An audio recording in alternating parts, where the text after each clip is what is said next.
अमराइयों में कोयल कूकती है, चिड़िया चहचहाती है, फसलें लहलाती है, लेकिन आज विकास का जल चारों तरफ फैल गया है। पेड़ कट रहे हैं, देश कंक्रीट के जंजाल से पट रहे हैं।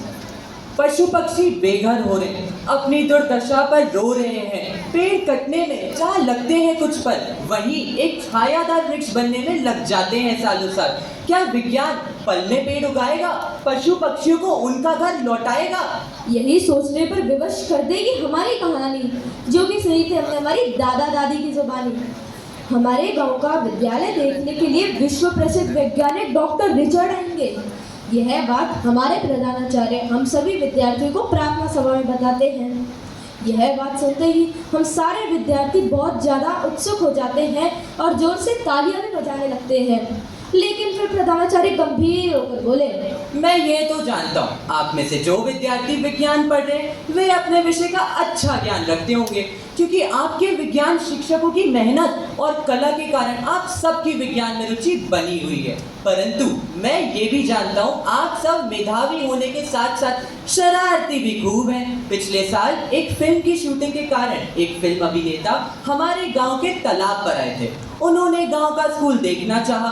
वे गांव के स्कूल में आए तो आप सबने उनकी बातों की और उनके फिल्मी चरित्रों की ऐसी नकल की कि वे बोलने पर मजबूर हो गए।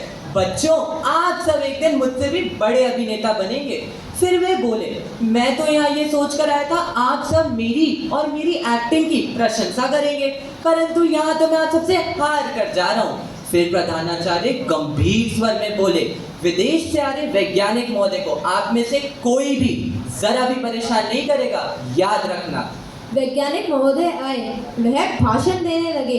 वह अंग्रेजी में बोल रहे थे, लेकिन हमारे अंग्रेजी के अध्यापक वह सारी बातें हमें हिंदी में अनुवाद करके बता रहे थे, इसलिए हमें समझने में कोई कठिनाई नहीं हुई।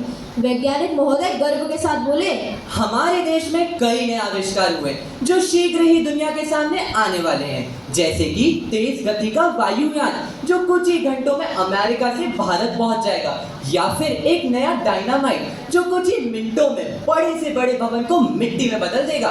वैज्ञानिक महोदय ने और भी बहुत सी चीजें बताई जो भारत में पूरे होने के लिए वर्षों ले लेती है, लेकिन उनके देश में पूरे होने के लिए बस कुछ ही समय। उनके इन कथनों का बच्चों पर काफी असर हुआ। तभी 4-5 बच्चे खड़े होकर मंच की तरफ बढ़ने लगे। वैज्ञानिक महोदय के लिए ये नई स्थिति थी, वह आवाक रह गए। तभी उनमें से एक बच्चा अपनी मुट्ठी खोलकर महोदय के सामने रखता है, उसमें एक नीम का बीज होता है। तभी दूसरा बच्चा कहता है, श्रीमान, हमारे विद्यालय में एक नीम का वृक्ष हुआ करता था जो कि कल काट दिया गया। वृक्ष की जगह नए कमरे तो बन गए, इसलिए हमें पेड़ के नीचे बैठ के कक्षा नहीं लगानी पड़ी। लेकिन उस वृक्ष पे रहने वाले पक्षियों का क्या?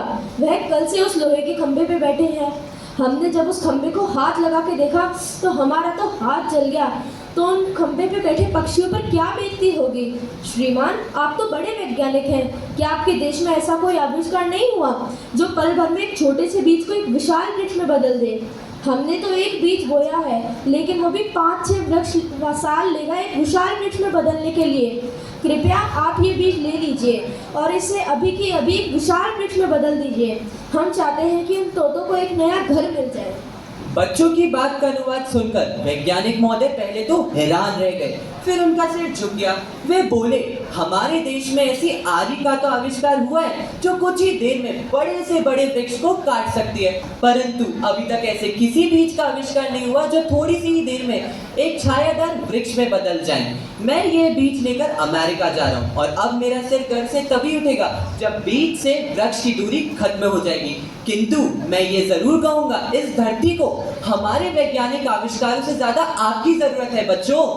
वैज्ञानिक महोदय खड़े होकर जाने लगे। वह जाते जाते उस लोहे के खंभे पे बैठे उन पक्षियों को देखा और मनुष्य की नादानी और स्वार्थ के बारे में गहरी सोच में पड़ गए। वह मन ही मन बुदबुदाए, उफ, ये मनुष्य ये क्यों नहीं समझता कि वह अपनी सुविधा के संसाधनों को जुटाने की फेर में पशु पक्षियों का घर, उनके लिए जल, उनकी स्वच्छ उड़ान, या तक कि उनका स्वच्छ पर्यावरण, हर एक चीज को अस्वच्छ कर रहा है, और तो और उनसे उनकी सांसें भी छीन ले रहा है। मनुष्य विज्ञान अभी इतना भी आगे नहीं बढ़ा है कि पल भर में एक छोटे से बीज को एक विशाल वृक्ष में बदल दे।